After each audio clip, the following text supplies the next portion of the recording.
Bismillahirrahmanirrahim. Assalamualaikum warahmatullahi wabarakatuh. Alhamdulillah wassalatu wassalamu ala Rasulillah wa ala alihi wa sahbihi wa mawalah wa la hawla wa la quwwata illa billahi wa ba'du.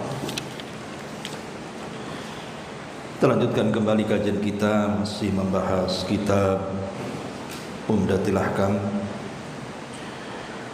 dan kita masuk pada hadis ke-61 pada halaman ke-47. An Jabir bin Abdullah radhiyallahu anhuma anna Umar bin al-Khattab jaa yawmal khandaqi ba'dama gharabatis syamsu faja'ala yasubbu kuffara Quraisy wa qala ya Rasulullah ma kittu usalli al-asra hatta kadati syamsu taghrub. Faqala an-nabiy sallallahu alaihi wasallam ma sallaituha. Qala faqumna ila buthan fatawadda'a lis-salati wa tawadda'na laha fa shalla al-asra ba'da ma gharabati syamsu thumma shalla ba'daha al-maghrib. Dari Jabir bin Abdullah radhiyallahu an, seorang sahabat Ansar, satu di antara 7 sahabat yang banyak meriwayatkan hadis Nabi sallallahu alaihi wasallam. Beliau menuturkan bahwa Umar bin Khattab radhiyallahu an datang pada saat perang Khandaq, maksudnya perang Ahzab. Setelah matahari terbenam, dia pun mencaci maki orang-orang Quraisy. Umar berkata, "Ya Rasulullah, aku belum mengerjakan salat asar hingga matahari hampir tenggelam." Maka Nabi SAW bersabda, "Demi Allah, aku juga belum mengerjakan salat asar." Jabir, perawi hadis, mengatakan, kami lantas beranjak menuju Buthan, sebuah tempat. Nabi lalu berwudu untuk salat dan kami juga berwudu untuk salat. Beliau lantas mengerjakan salat asar pada saat matahari telah tenggelam. Setelah itu beliau mengerjakan salat maghrib. Pembahasan ini sebenarnya sudah dijelaskan sebelumnya ketika kita membahas hadis yang ke-54, yang ke-53 dan 54,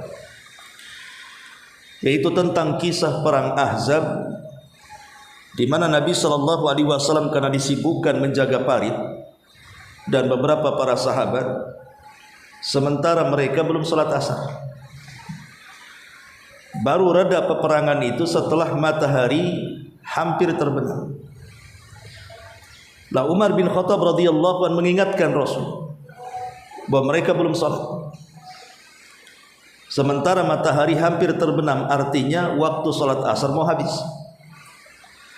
Rupanya Nabi SAW juga belum salat. Akhirnya kemudian mereka semua datang ke Buthan, sebuah tempat. Disitulah mereka mengambil wudu, kemudian melaksanakan asar di luar waktunya, karena sudah masuk waktu maghrib.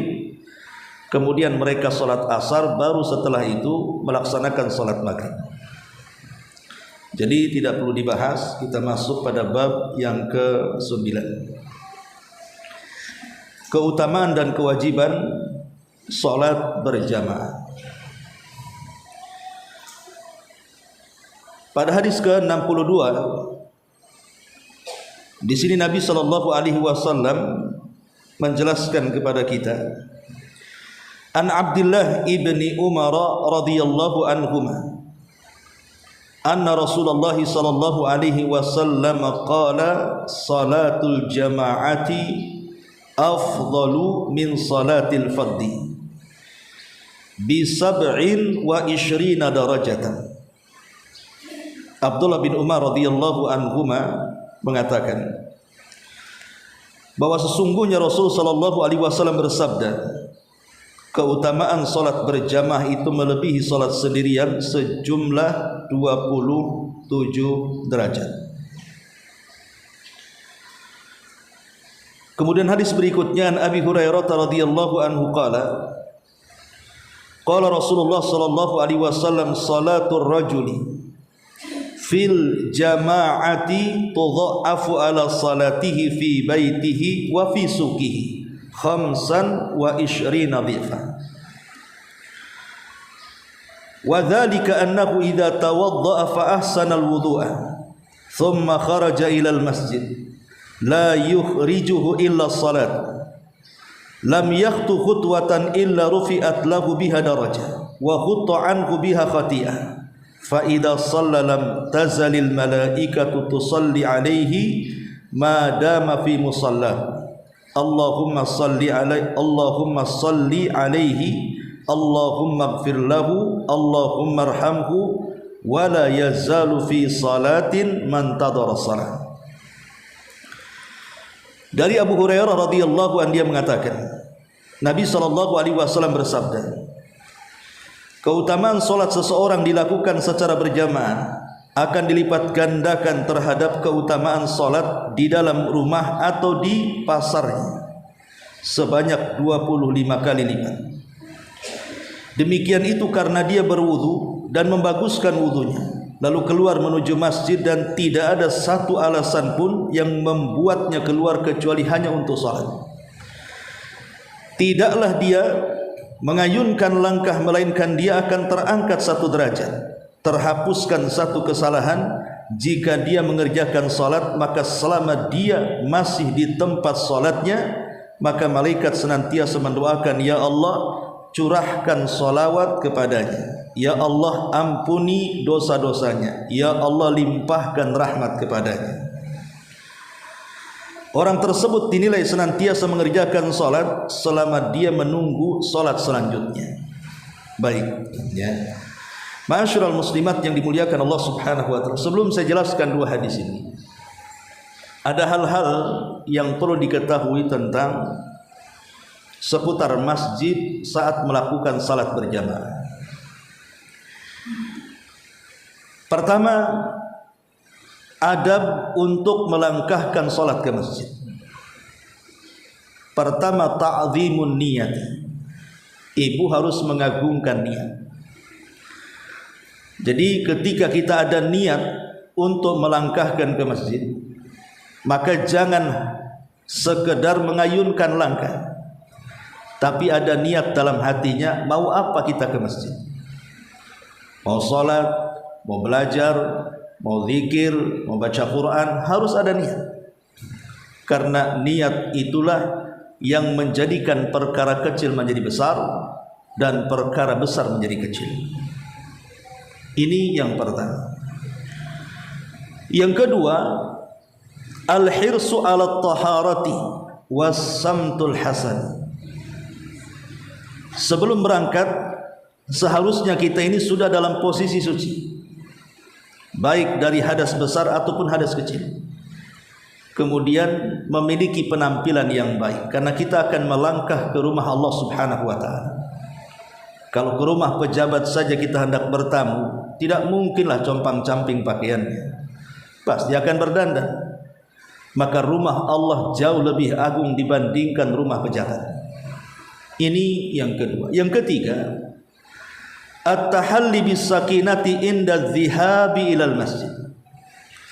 Kalau tujuannya untuk salat dan beribadah kepada Allah Subhanahu wa taala, maka tidak perlu tergesa-gesa, tidak perlu berlari-lari. Karena ada sebagian orang ketika mendengar suara qomat, karena takut tidak mendapatkan rakaat, dia rela sampai lari, dan itu membahayakan. Bukan membahayakan badannya saja terjatuh, tapi juga membahayakan ibadahnya. Makanya Nabi SAW mengatakan, idza uqimatis salatu fala ta'tuha wa antum tas'aun. Kalau kalian mendatangi salat, jangan datang dalam kondisi kalian tergesa-gesa. Waqtuha tamshun, tetapi berjalanlah dengan pelan. wa alaikum bis sakinati wal waqar.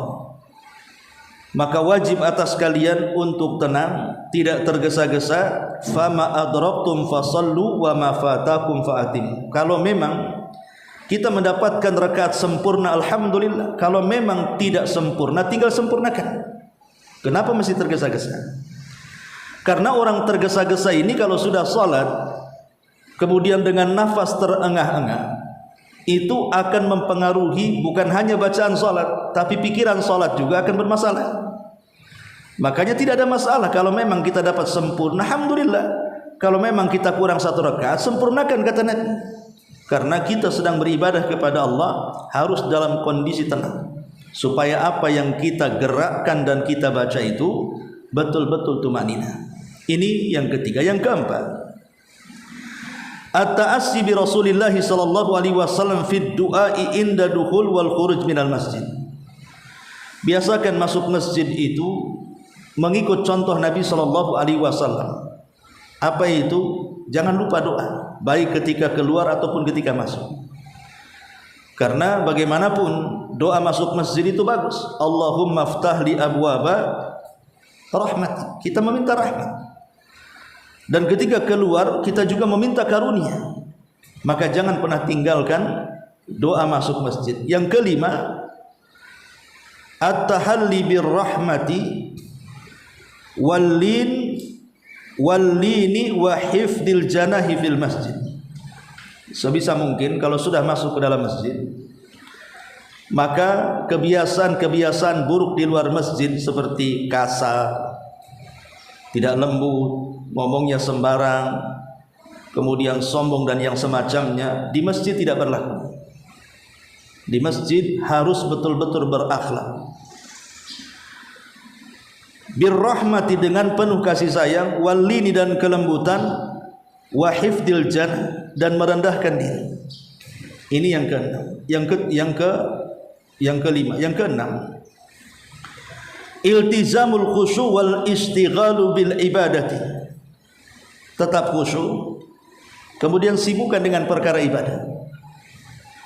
Tetap khusyuk dan sibukkan dengan perkara ibadah. Jangan ada perkara lain yang menyibukkan di dalam masjid. Karena masjid itu tempat zikir, tempat salat dan membaca Quran. Bukan tempat rame, apalagi melabrak orang di masjid, maka tidak layak. Kemudian yang nomor 7, tarbiyatul atfal ala adabis salati fil masjid. Kalau ibu-ibu bawa anak-anak, yang kira-kira anak-anak ibu itu agak nakal sedikit atau nakal banyak, maka ditarbiyah dulu sebelum berangkat ke masjid itu. Kasih tahu anak-anaknya, nah jangan ribut, jangan ganggu, awas kalau ganggu, dan begitu seterusnya. Karena terkadang ada anak-anak itu yang tidak terkontrol sikapnya, dan celakanya orang tuanya membiarkan ketika anak ini mengganggu orang lain sholat, entah dengan teriakannya, entah dengan lari-larinya. Makanya Syekhul Islam Ibnu Taimiyah rahimahullah ta'ala mengatakan, kalau anak itu penurut, bawa ke masjid, biar dia belajar sholat dengan kedua matanya. Tanpa ibu ajari, nanti dia bisa bergerak sendiri karena melihat orang. Tapi kalau sekiranya anak itu memang agak aktif, memadorotkan yang lain, sebaiknya tidak diajak ke masjid, karena akan mengganggu orang dan bisa melakukan yang diharamkan Allah Azza wa Jalla. Tarbiyah dulu di rumah, kalau sudah baik bawa ke masjid. Ini yang nomor 7. Yang nomor 8, al-hifad ala nadhafatil masjid. Jangan ngotor di masjid, bawa sampah ke masjid, ngaji sambil makan kacang, kulitnya berserak di mana-mana. Ibu yang ngotor, orang lain yang sibuk membersihkan. Karena bagaimanapun keutamaan membuang sampah dalam masjid itu sangat mulia, akan diangkat derajatnya di sorga. Jadi orang yang mengambil sampah itu memiliki kemuliaan. Maka orang yang membuang sampah ini sebuah kehinaan. Maka jangan ngotor di masjid. Kemudian yang nomor 8, mahabbatul muslimina wa du'a ulah. Karena masjid itu kan kita tidak sendiri, pasti ada kawan-kawan yang lainnya. Maka salinglah mencintai di antara kaum muslimin dan doakan mereka dengan kebaikan. Inilah di antara adab ketika kita melangkahkan ke masjid. Di sana ada adab dalam masjid, ini yang paling penting. Kalau ibu sudah masuk ke masjid atau siapapun yang ada dalam masjid, Pertama, assalamu alal musallina inda duhulil masjid. Ucapkan salam kalau ada kawan kayak sekarang ini ngaji kan, itu datang ya ucapkan salam kepada teman-teman yang sudah duluan ada di masjid. Karena ada sebuah riwayat disebutkan dalam sebuah riwayat dari Abdullah ibn Mas'ud radhiyallahu anhu, dari Abdullah ibn Mas'ud radhiyallahu anhu atau Abdullah ibn Umar radhiyallahu anhuma, kharaja Rasulullah sallallahu alaihi wasallam ila Quba yusalli fi. Satu hari Rasul keluar untuk salat di Masjid Quba. Karena Rasul itu suka datang ke Masjid Quba setiap hari Kamis. Untuk apa? Untuk salat di situ. Dan salat di Masjid Quba itu pahalanya sama dengan umrah. Makanya ibu kalau umrah kemudian ke Madinah, sempatkan salat di Masjid Quba. Kemudian kata Nabi sallallahu alaihi wasallam, faja'al ansar, ketika Rasulullah SAW salat, kemudian selesai salat, datang orang Ansar. Fasallimu alaihi wa huwa yusalli. Orang Ansar ini datang kepada Rasul, Rasul sedang salat, orang Ansar datang, mereka mengucapkan salam padahal Rasul sedang salat. Qala faqultu li Bilal. Kemudian Abdullah bin Umar mengatakan, aku berkata kepada Bilal, kaifa ra'aita Rasulullah sallallahu alaihi wasallam yaruddu alaihim hina kanu yusallimun alaihi wa huwa yusalli. Maka Abdullah bin Umar bertanya kepada Bilal, Bilal, kau kan ada di situ. Apa yang kau lihat ketika orang-orang Ansar mengucapkan salam kepada Rasul sementara Rasul sedang salat? Kira-kira bagaimana Rasul menjawabnya? Dia kan sedang salat. Maka Bilal bin Rabah radhiyallahu mengatakan, hakada wa basata kaffahu. Kata Bilal begini sambil membentangkan telapak tangannya. Jadi tidak ngomong waalaikumsalam, mengisyaratkan seperti ini. Karena kita sedang sholat, tidak boleh menjawab salam, cukup mengisyaratkan seperti ini. Lah menunjukkan bahwa para sahabat saat masuk ke Masjid Quba mereka mengucapkan salam dan Rasul menjawab dengan isyarat. Makanya kalau kita masuk ke dalam masjid dan di situ ada manusia, ucapkan salam kepada orang-orang yang dalam masjid. Yang kedua, salatu tahiyatil masjid. Di antara adabnya adalah kalau kita hendak salat berjamaah, kalau memang ada waktu, maka salatlah dalam rangka menghormati masjid yang disebut dengan salat tahiyatul masjid. Kemudian yang ketiga, adamul khuruj minal masjid ba'dal adzani illa liudhri. Kalau kita sudah di masjid, tiba-tiba terdengar suara azan, maka dilarang seseorang itu untuk pulang kembali ke rumahnya kalau di masjid sudah dikumandangkan azan, kecuali ada uzur yang memang mendesak, tidak bisa tidak, dia harus pulang. Tapi kalau tidak ada uzur, sementara muadzin sudah mengumandangkan azan, maka kita tidak boleh keluar. Ini adab orang di dalam masjid. Kemudian kenapa demikian? Kenapa kita tidak boleh keluar? Karena ada larangan. Dahulu ada seseorang yang izin untuk pergi haji atau umrah, saya lupa, kepada Imam Malik, kepada Sa'id ibnul Musayyib. Sa'id ibnul Musayyib seorang pemimpin para tabi'in. Kemudian orang ini mengatakan, ya Imam, saya minta izin, minta doanya, saya akan berangkat umrah atau haji. Lah kebetulan ketika itu sedang berkumandang azan. Maka Sa'id menasihati, jangan pergi, sholatlah dulu. Dia mengatakan tidak bisa, nanti rombongan saya meninggalkan saya. Kata Sa'id, sholat dulu, karena itu sunnahnya. Tapi dia tetap kemudian keluar di saat azan berkumandang. Maka Sa'id mengatakan, hati-hati, hati-hati. Kenapa dia mengatakan seperti itu? Karena biasanya orang yang menyelisih sunnah akan terjadi sesuatu. Rupanya betul ketika dia naik ke untanya kemudian berangkat, untanya terperosok, kemudian dia jatuh dan patah tulang. Kisah ini menunjukkan bahwa orang-orang yang menyelisih sunnah Nabi SAW, maka terkadang diperlihatkan bagaimana fitnah dan azab itu diturunkan secara kes kepada mereka. Itulah yang Allah katakan, falyahdharil ladzina yukhalifuna an amri an tusibahum fitnah aw yusibahum adzabun alim. Hati-hati terhadap perkara yang Allah dan Rasulnya telah perintahkan. Jangan diselisihi, kalau tidak akan ditimpa fitnah kepada mereka atau azab yang pedih. Ini yang ketiga. Yang keempat, adamul kalam bil batil fil masjid. Adamul kalam bil batil, jangan mengucapkan kalimat-kalimat kebatilan dalam masjid. Tidak boleh seseorang itu mengucapkan hal-hal yang tidak patut, tidak ada faedahnya di masjid. Seperti gibahin orang di masjid. Apa enggak ada tempat lain gibahin orang di masjid? Masjid bukan tempat gibah. Namimah di dalam masjid, dusta di dalam masjid, ngompori orang di dalam masjid. Maka perkara-perkara bahkan yang tidak ada faedahnya sekalipun, tidak haram tapi tidak ada faedahnya. Ngobrol kesana kemari, ngalir ngeton, ngidul, apa itu bahasa Jawanya, pokoknya semua arah disebutkan.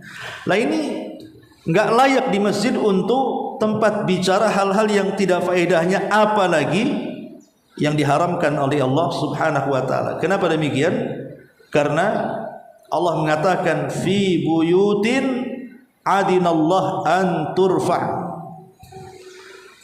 Di rumah-rumah Allah tidak boleh seseorang itu mengangkat suara. Maksudnya suara-suara kebatilan. Kalimat anturfa, kata Abdullah ibn Abbas, maksudnya anil lagwi fiha, ucapan-ucapan yang tidak ada faedahnya. Nyanyi-nyanyi di masjid, kadang aneh, nyanyi-nyanyi di masjid. Harusnya baca Quran, berzikir atau sholat, atau amalan-amalan yang ada faedahnya. Ini yang keempat. Yang kelima, ada musyah wa raf'us sauti bil masjid. Tidak boleh teriak-teriak, mengangkat-ngangkat suara di masjid. Karena dikhawatirkan kalau ada orang yang sholat di sekitarnya akan mengganggu. Ngobrol-ngobrol, tapi tidak usah kemudian diangkat suaranya sampai orang yang sholat sunnah, orang yang baca Quran, orang yang sedang berzikir terganggu dengan obrolan kita. Ataupun boleh jadi ibu bawa handphone. Harusnya kan kalau masuk masjid di silent lah atau dimatikan. Ini enggak. Terkadang ada karena kejahilannya, ketika dia sedang salat sunnah, handphonenya kemudian berdering, dibiarkan saja sampai mengganggu orang yang lain. Harusnya kan diambil, dimatikan. Itulah terkadang benda-benda mubah ini menjadi haram gara-gara kita tidak pandai menggunakannya. Maka yang kelima, jangan teriak-teriak. Kemudian yang keenam, adamul ishtighali fil masjid bi umuri dunya. Tidak menyibukkan obrolan seputar dunia di masjid. Tidak usah cerita dunia di masjid itu. Masjid ini tempat akhirat. Kalau mau cerita dunia pulang sana, ngobrol di rumah sana. Jadi masjid ini bukan tempat obrolan tentang dunia, ngobrol jual beli, masalah bisnis. Di masjid tidak usah. Semana usahanya, bajunya bagus, sudah datang barangnya, berapa harganya, itu bukan di masjid tempatnya. Obrolan itu di pasar sana. Maka masjid bukan pasar, jangan cerita soal dunia. Bahkan mengumumkan barang hilang di masjid saja tidak boleh. Pamannya ibu ngaji nih, dompet lupa, dicari nggak ada. Kemudian ibu ngomong sama pengurus, bisa nggak diumumkan di masjid ini dompet saya hilang di masjid? Tidak boleh. Bahkan kalau ada orang yang minta dicarikan barang hilang di masjid, kita doakan semoga tidak ketemu barangnya. Karena masjid bukan untuk pengumuman itu. Dan hakikatnya nggak mungkin orang naruh di masjid hilang. Karena orang yang masuk masjid itu semua orang baik. Kecuali memang dia sengaja nyopet di situ kan. Ya bilang saja saya mencari barang, kalau sudah ketemu ya sudah. Kalau mau diumumkan di luar masjid. Ini yang keenam. Kemudian yang ketujuh, al-hadar minan naum. Hati-hati, jangan jadikan masjid itu tempat tidur. Ibu satu malam tidak tidur, kemudian ngaji. Sengaja pindah ranjang tuh namanya. Ya ibu tidur di pengajian akhirnya kan. Memang paling cepat sih ngantuk di pengajian itu. Tapi kalau sudah selesai ngaji, ngobrol hilang pula ngantuknya. Itu setannya lari. Lah ini masjid ini bukan untuk tempat tidur. Tidur di masjid tidak dilarang. Tetapi bukan berarti kemudian menjadikan sebuah kebiasaan datang ke masjid hanya untuk tidur. Maka sebaiknya seseorang itu hindari tidur. Makanya ada hadis Nabi, idza na'isa ahadukum wa huwa fil masjid falyatahawwal min majlisihi dzalik ila ghairi. Kalau ibu duduk di sana nih umpamanya baca Quran, ngantuk, ganti tempat. Ganti posisi, jangan di situ terus. Kata Nabi, kalau salah seorang di antara kalian ngantuk, jangan di satu posisi, pindah ke posisi yang lain. Umpamanya ibu bersandar ngantuk, cari tempat yang tidak ada sandar, atau cepat ambil wudu, dan begitu seterusnya. Ini menunjukkan apa? Masjid ini bukan tujuan tidur. Kalau tertidur boleh saja karena kecapean dan begitu seterusnya. Kemudian yang nomor 8, taswiyatus sufuf wal i'tina'u biha. Seseorang kalau sudah masuk pada saf ketika sholat berjamaah, maka perhatikan safnya. Dan ibu harus betul-betul memperhatikan kelurusan dan kerapatan safnya. Bukankah seorang imam apabila menjadi imam, apa instruksinya? Sawu sufufakum fa inna taswiyatas sufuf min tamamis shalah, kata imam. Jadi ibu gini bu, kalau ibu punya kawan, kemudian di samping ibu tidak mau merapatkan saf, ibu cukup ngomong, nggak dengar apa kata imam, itu saja. Emangnya apa? Loh, apa kata imam? Kamu mau ikut imam atau enggak? Kata imam rapatkan, ini bukan kata saya loh, Pak Imam yang ngomong. Nah, gitu saja. Berarti tadi nggak dengar imam ngomong, budak ya. Rapatkan saf kata imam, luruskan saf, itu imam yang nyuruh.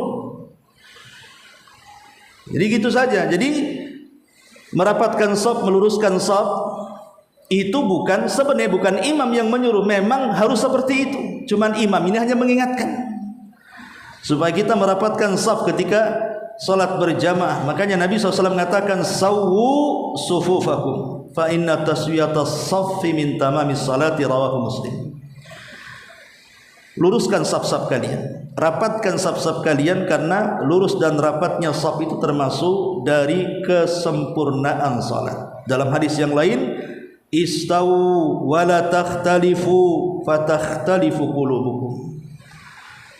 Lurus, rapat, jangan berselisih. Karena kalau kalian tidak lurus dan tidak rapat, boleh jadi Allah akan membuat hati-hati kalian bercerai-berai. Makanya sebenarnya kalau kita melihat di lingkungan kita ini bersatu atau tidak orang-orang sini, sehati atau sefrekuensi atau tidak, itu lihat sholatnya sebenarnya. Kalau sholatnya centang perenang, ada yang ke sini, ada yang ke sana, ada yang cukup satu sajadah dilangkahi kan, itu berarti masyarakatnya itu masalah, hatinya tidak bersatu, tidak sefrekuensi bahasanya. Tapi kalau salatnya rapat, safnya insya Allah, kalau dalam masjid saja rapat, maka di masyarakat akan rapat tuh hati-hatinya. Karena Rasul yang mengatakan seperti itu. Kemudian yang nomor 9, kaifiyatu taswiyatis sufuf lis salati. Bagaimana caranya merapatkan saf dalam salat jamaah itu? Disebutkan di dalam hadis Nu'man ibn Bashir, fara'aitu rajula, maka aku melihat, kata Nu'man ibn Bashir, seseorang menempelkan mangkibahu bimangkibi sahibi, maksudnya bahu dia dengan bahu saudaranya, bahu dengan bahu gitu maksudnya. Kemudian wa ka'bahu bi ka'bihi, dan mata kaki dengan mata kakinya, wa rukbatahu bi rukbati sahibi. Kemudian apa ini namanya ini, lutut dia dengan lutut saudaranya. Jadi kerapatan saf itu mencakup bahu, mencakup lutut, mencakup mata kaki. Ini 3 benda ini harus rapat.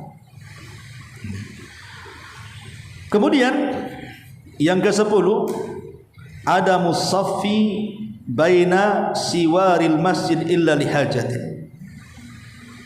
Kalau bisa jangan mengatur saf itu terputus dengan tiang. Umpamanya ada tiang ini kan, hindari tiang.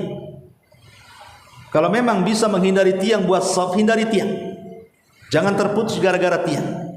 Kecuali karena hajat, mungkin membeludak orangnya gitu ya. Memang tidak bisa kalau kita umpamanya menghindari tiang, nanti renggangnya jauh, padahal itu cukup untuk satu saf. Nah, kalau memang ada hajat karena membeludak orang lain, ya memang itu karena hajat kan gitu ya. Tapi kalau masih kosong masjidnya, hindari tiang supaya tidak terputus safnya. Ini yang ke-10. Kemudian yang ke-11, ad-dukhulu fi sholati ma'a jama'atil masjid ala ayyi halin kan. Ketika masuk ke masjid, maka buang status apapun. Buang status apapun. Kalau sudah masuk masjid, semua orang sama. Mau Anda jenderal, mau Anda bawahan, mau Anda orang kaya, mau Anda orang miskin, mau Anda pejabat, mau Anda rakyat, mau Anda kulit hitam, kulit putih, mau cantik, mau jelek, mau pesek, mau mancung, mau hitam, mau semuanya sama. Kalau sudah masuk masjid, semua sama. Siapa yang duluan di saf pertama, maka dia berhak di situ. Siapa yang terlambat masuk masjid, dapat saf belakang walaupun dia pejabat, dia duduk di situ.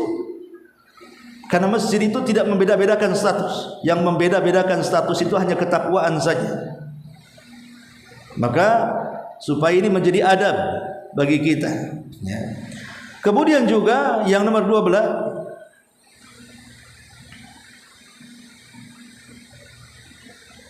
ada muhijril masjidil ladzi yali wadh-dhihab ila masjidi abad.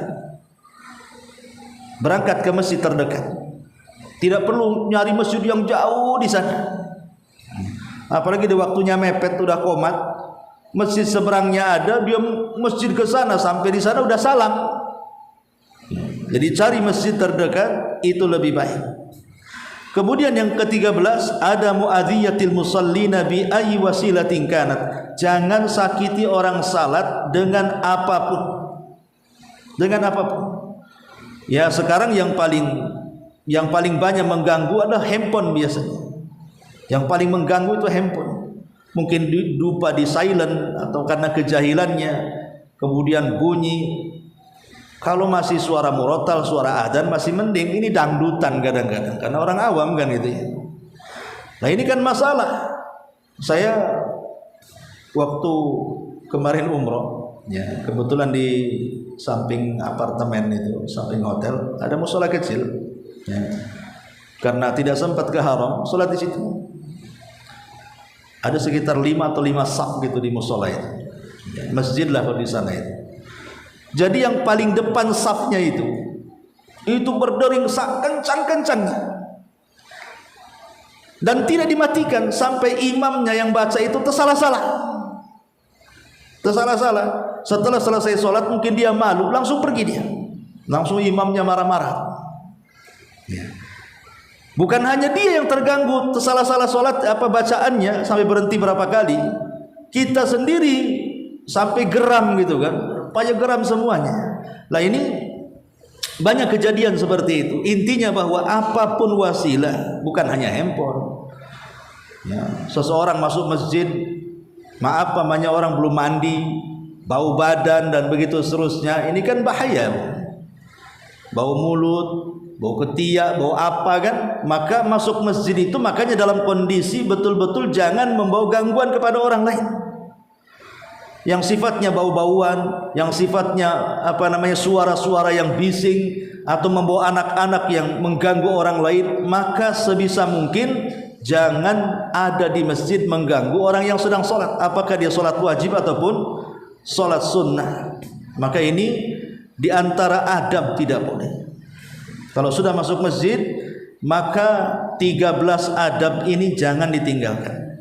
Kemudian pembahasan yang ketiga, apa hikmah sholat berjamaah itu? Tentu kan ada hikmah. Kenapa kita diperintahkan untuk sholat berjamaah khususnya bagi laki-laki, tapi perempuan tidak terlarang boleh sholat jamaah walaupun di rumah lebih baik. Pertama, Allah Subhanahu wa taala mensyariatkan salat jamaah itu supaya ta'aruful ikhwah wal ahibbah fillah. Supaya saling mengenal sesama kaum muslimin, sehingga terikatlah sebuah hubungan yang disebut dengan persaudaraan kaum muslimin. Jadi orang ke masjid kadang-kadang ada yang nggak kenal, akhirnya kenalan. Rupanya tersambunglah hubungan, entah hubungan bisnis, hubungan kerabat, saudara, dan begitu seterusnya. Supaya seseorang itu mengenal, karena bagaimanapun Nabi mengatakan walladzi nafsi biyadi la tadkhulul jannah hatta tu'min wa la tu'minu hatta tahabbu. Kalian tidak akan masuk surga sampai kalian beriman, dan kalian tidak dinyatakan beriman sampai kalian saling mencintai sesama kalian. Kemudian kata Nabi SAW, awala adullukum ala syai'in idza fa'altumuhu tahabbtum bainakum afsus salam bainakum. Kata Nabi, maukah aku kabarkan kepada kalian sesuatu yang bisa kalian merekatkan hubungan rasa sayang sesama kaum muslimin? Sebarkan salam. Kata Nabi SAW, sebarkan salam. Artinya Nabi SAW ingin bahwa sesama kaum muslimin itu ada kerekatan dalam persaudaraan. Salah satunya dengan mengucapkan salam. Dan ketika kita masuk ke dalam masjid, kita akan berjumpa dengan banyak manusia. Bukan hanya makin dekat dengan tetangga, tapi juga yang kita tidak kenal akhirnya kenal. Ini yang pertama. Yang kedua,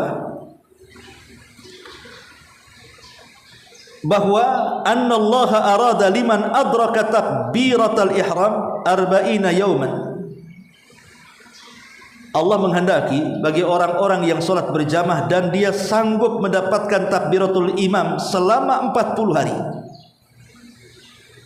an yakuna abdan bari'an minan nifaq wa minan nar, agar dia terhindar dari sifat munafik dan terhindar dari panasnya api neraka. Jadi Allah menghendaki dengan salat jamaah ini supaya kita tidak menjadi orang munafik dan supaya kita tidak menjadi penghuni neraka. Syaratnya kata Rasul, man shalla lillahi arba'ina yauman fi jama'atin. Barang siapa yang salat karena Allah 40 hari dalam bentuk jamaah. Kemudian yudrik takbiratul ula, dia mendapatkan takbiratul ihram imam, kutiba lahu bara'atan, dicatat padanya dua hal yang bisa melepaskan dirinya. Pertama, bara'atun minan nar, dia akan berlepas diri dari api neraka. Dan yang kedua, wa bara'atun minan nifaq, dia akan berlepas diri dari sifat kemunafikan. Ini yang kedua. Yang ketiga, jadi Allah Subhanahu wa taala menjadikan salat berjamaah itu kan untuk perkumpulan kaum muslimin, agar kaum muslimin numplak di satu tempat. Lah dari situlah kemudian tercipta ta'lifu qulubihim, kelembutan hati sesama mereka.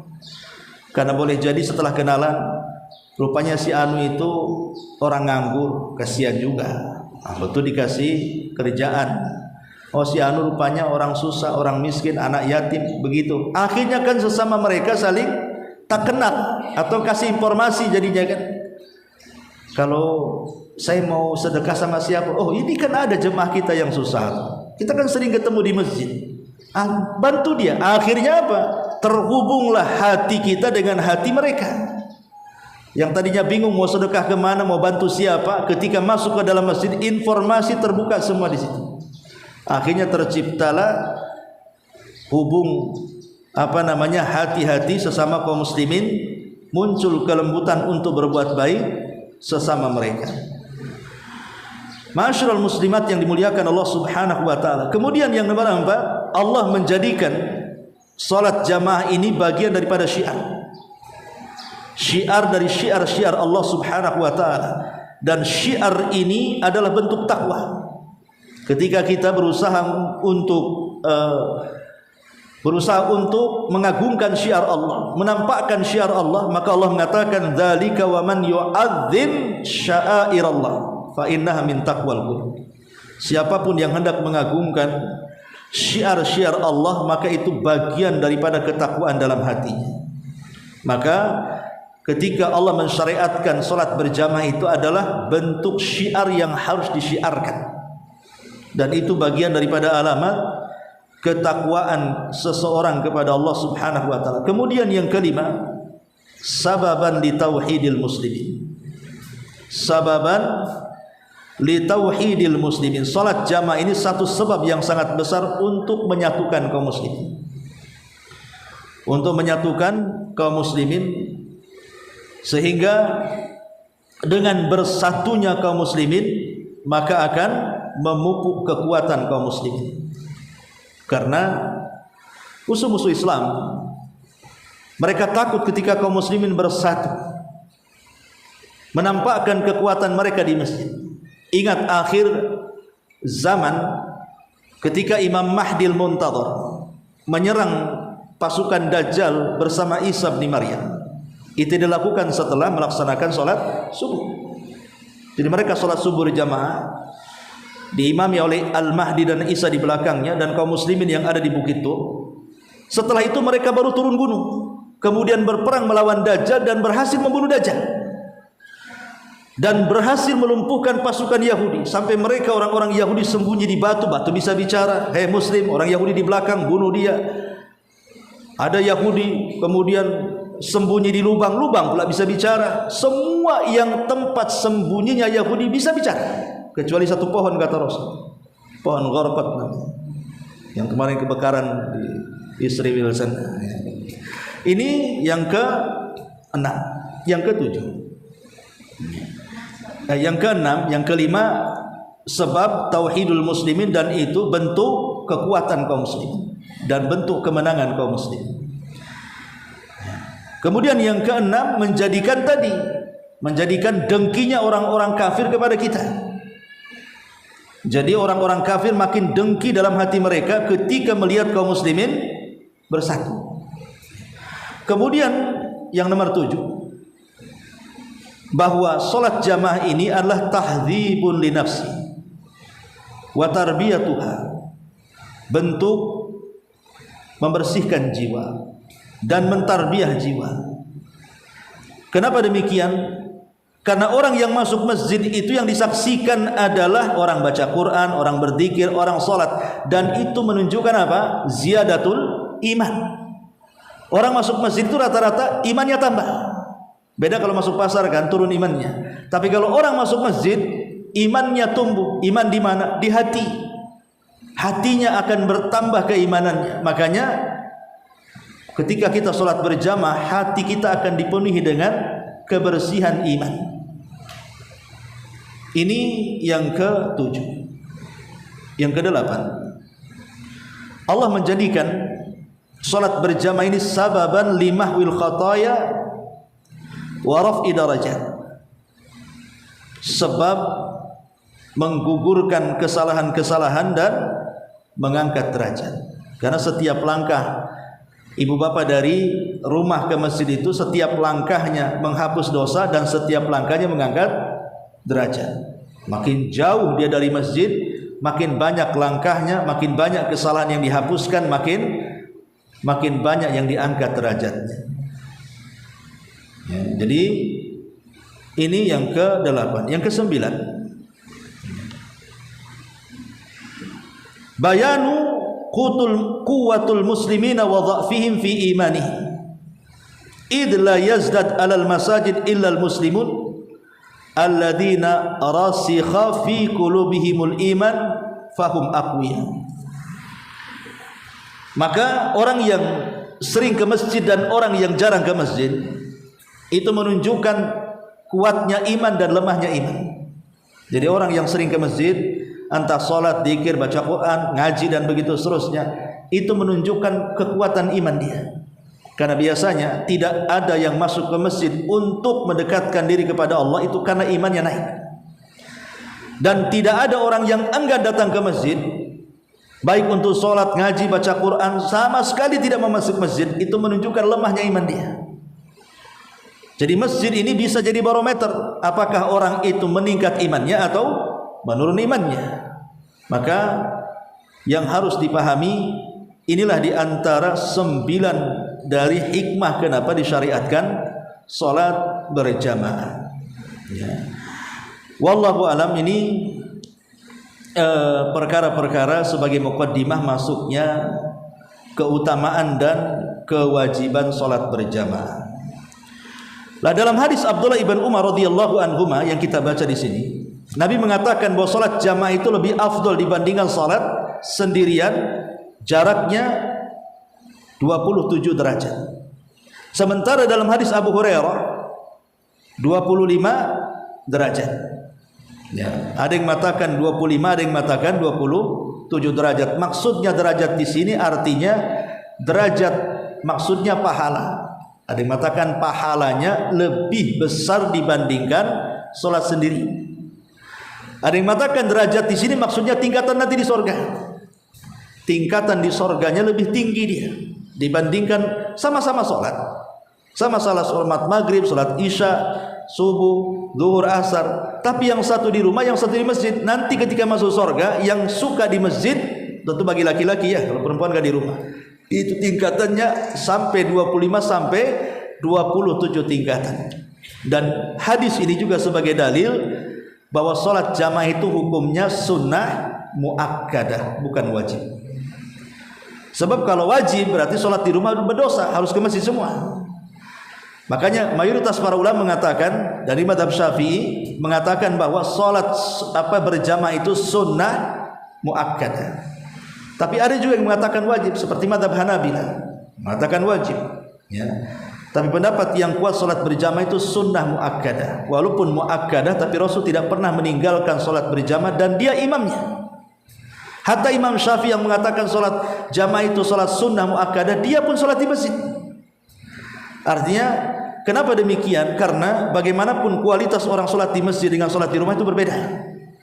Kalau orang masuk masjid, Bu, semua ibadah ibu bisa borong. Langkahnya dari rumah ke masjid saja sudah dapat pahala.